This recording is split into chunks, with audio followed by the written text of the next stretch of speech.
Hello दोस्तों, मैं महेश पोरवाल एक बार फिर से महत्वपूर्ण परिवार में आप सभी का स्वागत करता हूं। मैं आप सबको थैंक यू बोलना चाहता हूं कि आज आप हमारे महत्वपूर्ण परिवार को इतना सपोर्ट कर रहे हैं, इतना लाइक कर रहे हैं, इतना प्यार दे रहे हैं, उसके लिए बहुत बहुत थैंक यू आप सभी को। करते हैं आज की क्लास स्टार्ट। कल हमने फाइलम स्टार्ट किए थे। फाइलम में हमने प्रोटोजोआ, पोरिफेरा, सिलेंड्रेटा, प्लेटिया हेलमिंथेस, एस्क्लेपिया हेलमिंथेस और एनेलिडा हमने पूरा कंप्लीट कर लिया था। 3 फाइलम और बचे हैं। एनेलिडा हमने कंप्लीट कर लिया था, मोलस्का एंड एकाइनोडर्मेटा। ठीक है, करते हैं 3 फाइलम आज कंप्लीट। तो हेडिंग डालिए फाइलम मोलस्का 8th नंबर का। Phylum Mollusca, phylum Mollusca. ठीक है दोस्तों, फाइलम मोलस्का, इसके कैरेक्टर क्या क्या है फाइलम मोलस्का के। तो पहला कैरेक्टर लिखिए, इनकी जो बॉडी होती है, इनकी जो बॉडी होती है काफी सॉफ्ट होती है, काफी सॉफ्ट मतलब मुलायम। इनकी बॉडी काफी सॉफ्ट, काफी मुलायम होती है। इनका मेन कैरेक्टर होता है दोस्तों, इनके शरीर से कैल्शियम बाइकार्बोनेट का स्त्राव होता है। तो इसको स्टार लगा के यहाँ पे डालिए कैल्शियम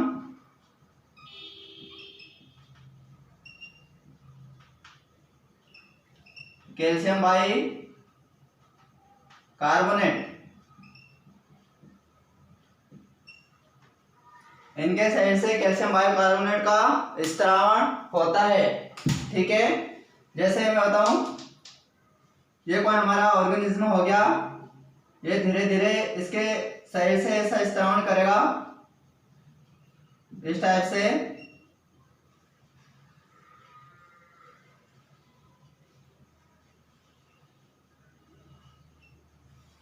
ये इस टाइप से, और इसके शरीर के चारों ओर एक आवरण बन जाएगा। ठीक है, ऐसे में आता जो हमारा फाइलम मोलस्का है, इनके बॉडी काफी सॉफ्ट होती है और इनके द्वारा कैल्शियम बाइकार्बोनेट का स्त्रावण किया जाता है। इस टाइप से धीरे धीरे इनकी बॉडी के चारों ओर एक आवरण बन जाता है। ठीक है, इसका न्यूट्रिशन किस प्रकार का होता है। न्यूट्रिशन की बात करें हम, न्यूट्रिशन में किस प्रकार का होता है, तो हेट्रोट्रोफिक, हेट्रोट्रोफिक, हेट्रोट्रोफिक प्रकार का इनमें न्यूट्रिशन होता है। हेट्रोट्रोफिक मतलब अपचय, परपोषण, सॉरी, किस प्रकार का, परपोषण प्रकार का इनमें न्यूट्रिशन पाया जाता है। एग्जाम्पल की बात करें तो इसमें कौन कौन से एग्जाम्पल आएंगे। तो पहला एग्जाम्पल याद रखिए आप, ऑक्टोपस।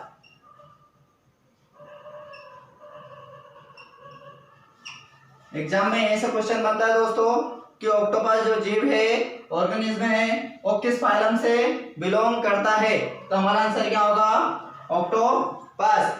ठीक है, सेकंड, शंख, जिसको हम हिंदी में बोलते हैं एप्पल स्नेल।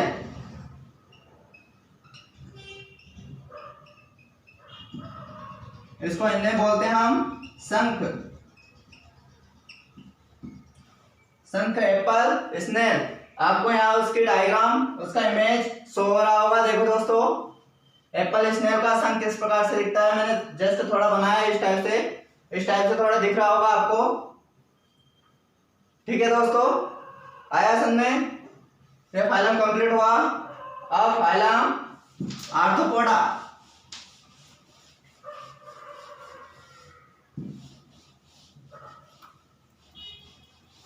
कौन सा फाइलम, 9th नंबर का फाइलम आर्थ्रोपोडा।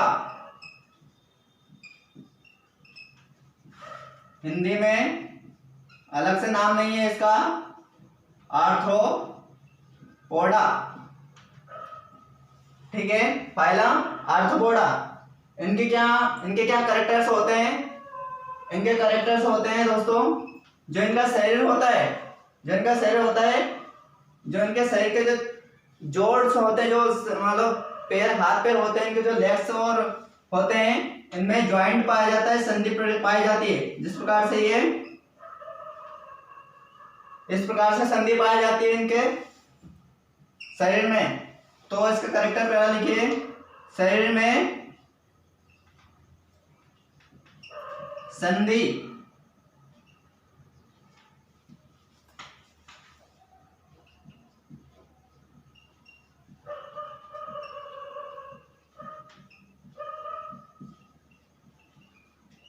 ऐसे ज्वाइनिंग पाए जाते हैं शरीर में। जैसे आपको मैं बता दूं, पहला बटरफ्लाई, एग्जाम्पल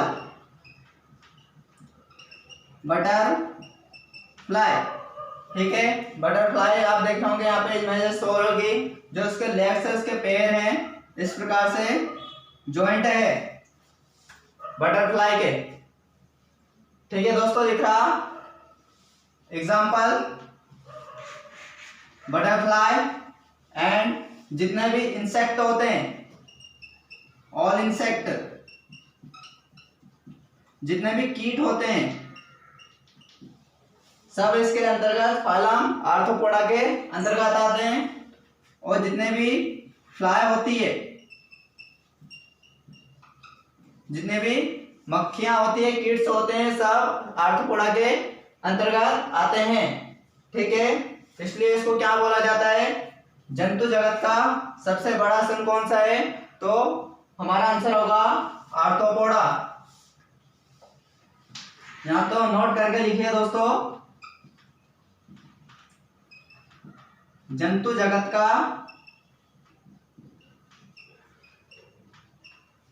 सबसे बड़ा संघ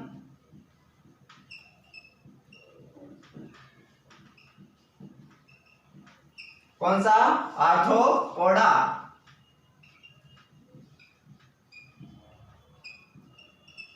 आया सन में, यहां से एग्जाम में क्वेश्चन पूछा जाता है, तो जंतु जगत का सबसे बड़ा फाइलम कौन सा हो गया, तो आर्थ्रोपोडा फर्स्ट नंबर पे। और एक और क्वेश्चन पूछते हैं कि जंतु जगत का दूसरा बड़ा सबसे बड़ा फाइलम कौन सा है, तो हमारा आंसर क्या होगा, दूसरा सबसे बड़ा, तो मोलस्का।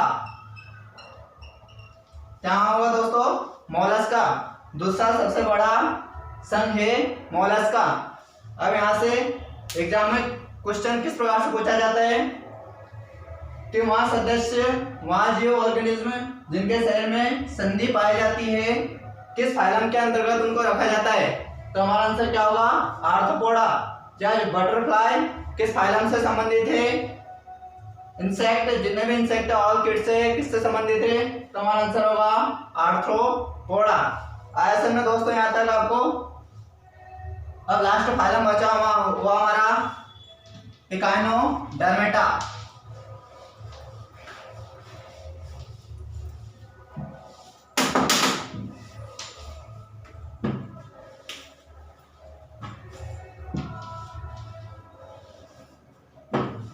फाइलम इकाइनोडर्मेटा, इसको हिंदी में इस प्रकार से लिख लीजिए,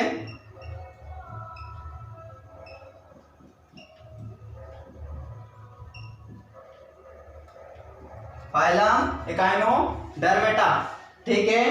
अब फाइलम इकाइनोडर्मेटा के कैरेक्टर कौन कौन से हो गए, यहाँ अधिकतर जलीय होते हैं। किस प्रकार से दोस्तों, जलीय, यहाँ जलीय होते हैं।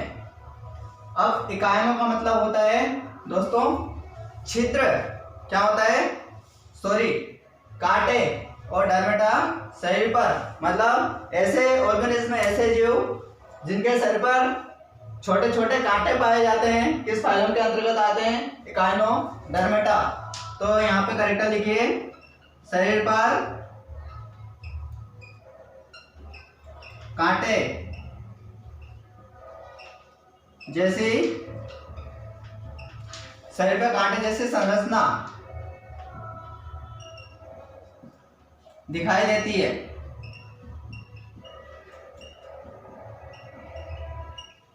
ठीक है, आया दोस्तों समझ में।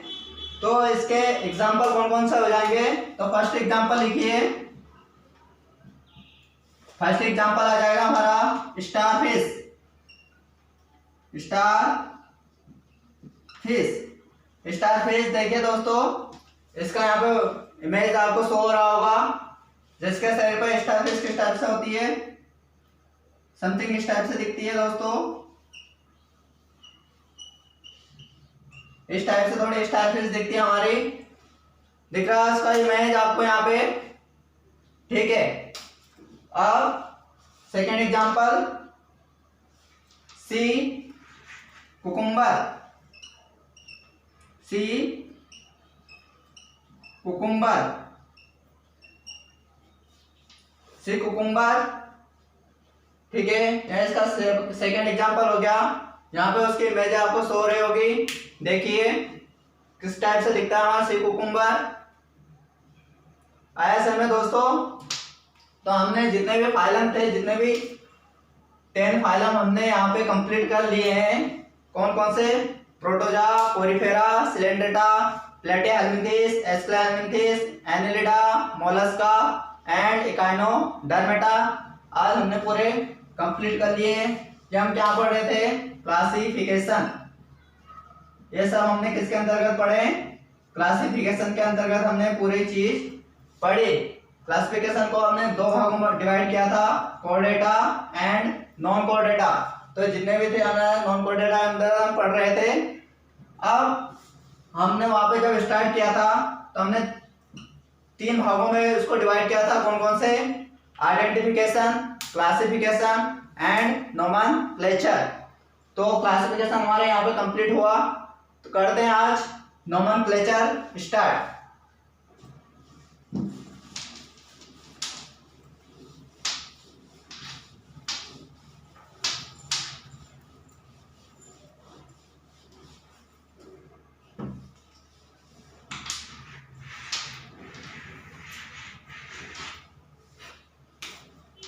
तो हेडिंग डालिए दोस्तों, नोमेनक्लेचर।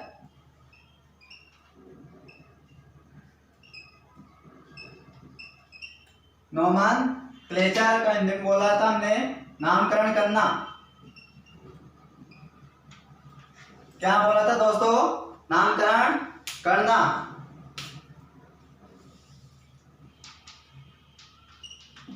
Binomial, binomial nomenclature. इसको हिंदी में बोलते हैं हम द्विनाम पद्धति। क्या बोलेंगे दोस्तों, द्विनाम पद्धति। द्विनाम पद्धति जिसमें हमने जंतुओं के नामकरण से संबंधित यहाँ पे हम फैक्ट पढ़ेंगे। तो जब हमने ये चैप्टर स्टार्ट किया था तो मैंने बताया था जो हमारी द्विनाम पद्धति किस वैज्ञानिक ने दी, तो नाम आता है वैज्ञानिक का कार्ल लिनियस। किसने दोस्तों, कार्ल लिनियस। कार्ल लिनियस इसलिए इनको बोला जाता है father of taxonomy. Father of taxonomy के इनको कार्ल लिनियस को बोला जाता है। ठीक है, आया समझ में आता। अब नोमेनक्लेचर मतलब नामकरण करना, मतलब जीव जंतु, जिसके अंदर जीव जंतुओं का, पेड़ पौधों का, प्लांट का नामकरण किया जाता है, उसे हम नोमेनक्लेचर क्या कहते हैं। अब नोमेनक्लेचर जैसे हमने गाय, हमारी जो काऊ होती है उसका नाम साइंटिफिक नाम बॉस इंडिकस हमने रखा है।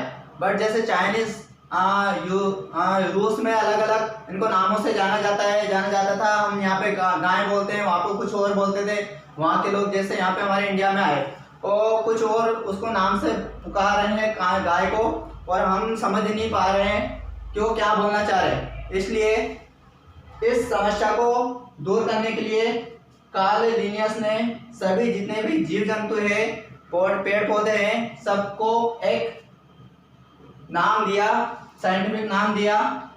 इसलिए इनको टैक्सोनॉमी ऑफ फादर बोला जाता है। ठीक है, तो उसके लिए इन्होंने कुछ नियम बनाए, कुछ रूल बनाए, जो हम रूल लिखेंगे, नोट रूल लिखना है 1 बाय 1। तो हमारा पहला रूल कौन सा हो गया, जो भी नाम लिखा जाएगा, जिस जंतु जिस प्लांट का नाम लिखा जाएगा वो किस भाषा में होगा, तो दोस्तों होगा लैटिन भाषा में। किस भाषा में, लैटिन भाषा में वहाँ नाम होगा। ठीक है, ऐसे में हम किसी भी प्लांट या किसी भी जंतु या जीव जंतु का हम जब नामकरण करेंगे तो उसका नाम जो लिखा होगा वो लैटिन भाषा में लिखा होगा। सेकेंड रूल कहता है हमारा कि जब हम लिखेंगे, जैसे हमारा साइंटिफिक नाम क्या हो गया, तो हमारा मनुष्य का साइंटिफिक नाम क्या है, होमो सेपियन। क्या नाम है दोस्तों, होमो सेपियन हमारा साइंटिफिक नेम है। इसी प्रकार हमारा जो पहला वर्ड होगा वो किस टाइप से होगा, कैपिटल लेटर में। फर्स्ट लेटर होगा हमारा कैपिटल लेटर में। किस टाइप से होगा, capital letter. And second term जो होगा, जो सेकेंड अक्षर होगा यहाँ का, वो किस में होगा, स्मॉल लेटर में। आया दोस्तों यहाँ तक समझ में। ठीक है, जितने भी जो भी नाम लिखा जाएगा वो लैटिन भाषा में लिखा जाएगा, और जो फर्स्ट टर्म का पहला वर्ड होगा वो कैपिटल अक्षर में एंड सेकंड स्मॉल लेटर में लिखा जाएगा। आ रहा है दोस्तों यहाँ तक समझना आपको। ठीक है, अब जो सेकंड टर्म होगा, जो फर्स्ट टर्म होगा हमारा ये एंड ये दो वर्डों से मिलकर बना होगा साइंटिफिक नेम। जो हमारा पहला वर्ड होगा वो जीनस होगा। कौन सा, फर्स्ट टर्म क्या होगा, जीनस, जिसको हिंदी में बोलते हैं वंश। ठीक है, जो हमारा फर्स्ट टर्म होगा जीनस होगा, और सेकंड टर्म, ये सेकंड टर्म हो गया, ये फर्स्ट टर्म हो गया। सेकंड टर्म होगा हमारी स्पीसीज, मतलब इसको हिंदी में बोलते हैं जाति। मतलब फर्स्ट टर्म जो है हमारा होगा, ये हमारा होगा वंश को डिनोट करेगा, और जो सेकंड टर्म होगा ये हमारी जाति को, कि यहाँ किस जाति से बिलोंग करता है। ठीक है, आया समझ में दोस्तों यहाँ तक। 5 रूल हो गए। छठा रूल लिखना, जब भी हम साइंटिफिक नेम लिखेंगे किसी भी जंतु या पौधे का, तो जब भी उसका, तो हमारा जब हेड राइटिंग लिखेंगे, जब हमारा हाथों से लिखा जाएगा नाम, तो उसके नीचे अंडरलाइन की जाएगी, जैसे मैंने यहाँ पे कर रखी है इस नाम के नीचे। ठीक है, ऐसे अंडरलाइन की जाएगी। आया सर में यहाँ तक दोस्तों आपको। हम क्या पढ़ रहे हैं, नोमेनक्लेचर, जिसको द्विनाम पद्धति किसने दी, कार्ल लिनियस ने। यहाँ से क्वेश्चन पूछा जाता है कि द्विनाम पद्धति के जनक कौन है, तो हमारा आंसर होगा कार्ल लिनियस। उन्होंने इस समस्या को दूर करने के लिए कि सब अलग अलग गाय को या भैंस को या बकरी सबको अलग अलग नामों से जाना जाता है, तो उनका एक नाम रखने के लिए उन्होंने यहाँ रूल बनाए। ठीक है, कौन कौन से रूल है, जो हमारे जो भी नाम लिखा जाएगा वहाँ लैटिन भाषा में लिखा जाएगा। सेकेंड, जो फर्स्ट टर्म होता है वहाँ कैपिटल लेटर में लिखा जाएगा, और जो सेकेंड वर्ड है वहाँ स्मॉल लेटर में लिखा जाएगा। ठीक है, जो हमारा फर्स्ट टर्म होगा होमो, यहाँ जीनस को डिनोट करेगा, और जो सेकेंड टर्म है हमारा वहाँ स्पीसीज, जाति को डिनोट करेगा। आया दोस्तों यहाँ तक समझ में। तो उसके पहले थोड़ा और मैं बता देता हूँ आपको, वर्गीकरण की इकाई कौन सी है, स्पीसीज। तो थोड़ा वर्गीकरण की सबसे छोटी इकाई कौन सी है, स्पीसीज। तो पहले क्या आई थी, पहले जाति बनी होगी, उसके बाद वंश बने होंगे। ठीक है दोस्तों, पहले हमारे स्टार्टिंग करेंगे स्पीसीज से। तो पहला किसका निर्माण हुआ, स्पीसीज। स्पीसीज जाति, जाति ऐसे बहुत सारी जाति या ग्रुप मिलकर किसका निर्माण हुआ? जीनस। तो क्या बोलते हैं हिंदी में? वंश। अब वंश मिलकर किसका निर्माण करेंगे? वंश से बहुत सारे वंश हो गए, अब वंश से फैमिली बनेगी। फैमिली, फैमिली को हम हिंदी में क्या बोलते हैं? कुल। क्या बोलते हैं दोस्तों? फैमिली को हिंदी में कुल। उसके बाद ऑर्डर, ऑर्डर को हिंदी में बोलते हैं गण। आ रहा है दोस्तों आपको समझ में? स्पीसीज, बहुत सारे स्पीसीज मिलकर वंश का निर्माण किया। वंश से फैमिली, फैमिली से ऑर्डर, ऑर्डर से क्लास, क्लास। ठीक है दोस्तों, क्लास को हिंदी में बोलते हैं वर्ग। यहाँ किस वर्ग के अंतर्गत आता है? वर्ग के बाद फाइलम, यहाँ पे ऊपर जगह नहीं है। वर्ग के बाद या क्लास के बाद फाइलम, फाइलम, फाइलम को हिंदी में बोलते हैं संघ। संघ, संघ का निर्माण बहुत सारी क्लास मिलकर संघ का निर्माण किया। और संघ के बाद किंगडम, किंगडम को हिंदी में बोलते हैं जगत। ठीक है दोस्तों, आया समझ में? यहाँ पे क्वेश्चन याद रखना, क्या यूनिट ऑफ क्लासिफिकेशन, भिन्न स्पीसीज के बारे में इसको बोला जाता है unit of classification. Unit of classification बोला जाता है। स्पीसीज को यहाँ से क्वेश्चन पूछा जाता है। वर्गीकरण की इकाई हिंदी में बोला जाता है वर्गीकरण की इकाई। ठीक है दोस्तों, वर्गीकरण की इकाई किसे कहा जाता है? हमारी स्पीसीज को। आ रहा दोस्तों सब में यहाँ तक। अब कुछ जंतुओं के हम बॉटनिकल नेम याद करेंगे। काफी टफ है बट याद तो हमको करना पड़ेगा। ठीक है, तो करते हैं हम साइंटिफिक नेम।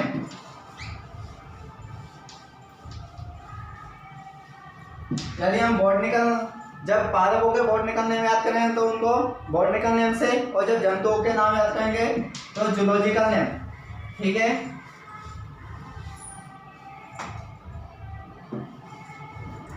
तो सबसे पहले लिखिए आप मेंढक, मेंढक, फ्रॉग, फ्रॉग, इसको हिंदी में बोला जाता है मेंढक। जो हमारा फर्स्ट लेटर होगा, फर्स्ट लेटर का फर्स्ट टर्म जो होगा वो कैपिटल में लिखा जाएगा, और जो सेकंड हो वो स्मॉल में लिखा जाएगा। ठीक है, तो इसका नाम है scientific Rana, Rana tigris, Rana, sorry, Rana tigrina. क्या नाम है दोस्तों? राना टिग्रीना। ठीक है, और इसके नाम के नीचे अंडरलाइन किया जाना होना चाहिए। ठीक है, तो हमारा फ्रो मेंढक का साइंटिफिक नेम क्या हो गया? राना टिग्रीना। ठीक है, इसी प्रकार हमारा जो केट है, बिल्ली, केट को हिंदी बोलते हैं बिल्ली। बिल्ली का क्या है? Felis domestica. क्या? Felis domestica, Felis domestica. Dog, dog का क्या है? कैनिस फैमिलियरस। क्या नाम है दोस्तों? कैनिस फैमिलियरस, फैमिलियरस। ठीक है दोस्तों, कैनिस फैमिलियरस याद हमको करना पड़ेगा, इतने टफ टफ नाम रखे हैं इनके। डॉग, उसके बाद काउ, काउ को बोलते हैं बॉस इंडिकस, बॉस इंडिकस, क्या बोलते हैं दोस्तों, बॉस इंडिकस, गाय का।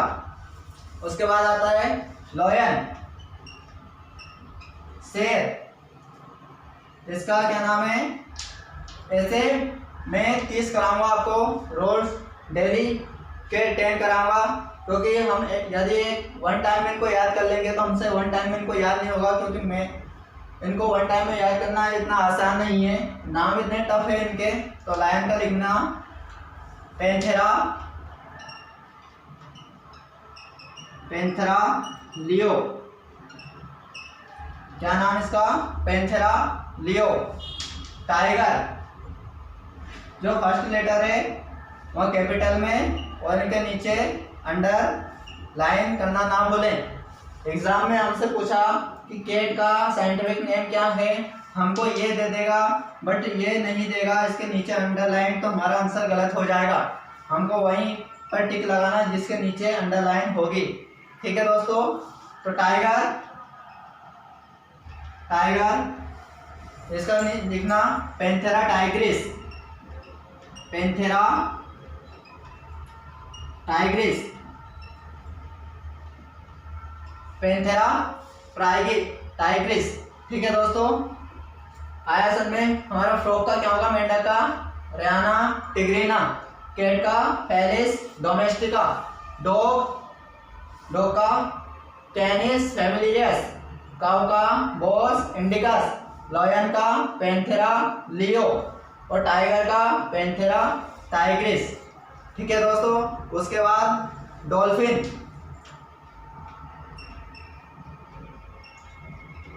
डॉल्फिन का तो इसका नाम हो जाएगा डेल्फिनस डेल्फिस,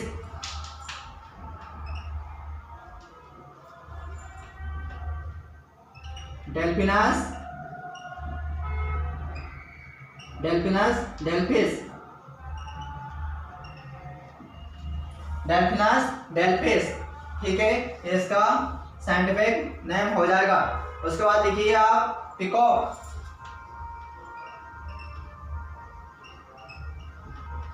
पिकॉक, मोर, मोर का लिखिए पाओ क्रिस्टेटस, पाओ क्रिस्टेटस, क्रिस्टेटस। ठीक है दोस्तों, आ रहा है दोस्तों समझ में आता है आपको। आज हम इतने ही कंप्लीट करेंगे, आप कल इनको याद करके लिए लाइए, और जिनको भी अच्छे से याद हो जाए कमेंट करके बता देना पूरे के पूरे। ठीक है दोस्तों, आया समय, आई होप आपको क्लास समझ में आ रही होगी। जो भी मैंने पढ़ाया आज, पूरे जितने भी हमने फाइनल कंप्लीट किए, ठीक है। उसके बाद नोमेनक्लेचर पे आए थे हम, जिसमें नाम पद्धति किसके द्वारा दी गई, कार्ल लिनियस के द्वारा। उसके कुछ रूल भी बनाए थे, ठीक है। ये सब किस भाषा में नाम लिखे गए, लैटिन भाषा में। ठीक है, जो इसका पहला वर्ड होगा वो कैपिटल में होगा और सेकंड होगा जो स्मॉल में होगा। ठीक है, ये हमारा जो पहला टर्म है ये वंश को डिनोट करेगा, जो सेकंड वर्ड है ये हमारा सेकंड टर्म है, ये जाति को डिनोट करेगा। ठीक है, आया समझ में। आज क्लास यहीं पे कंप्लीट करते हैं। ठीक है दोस्तों, थैंक यू फॉर वॉचिंग।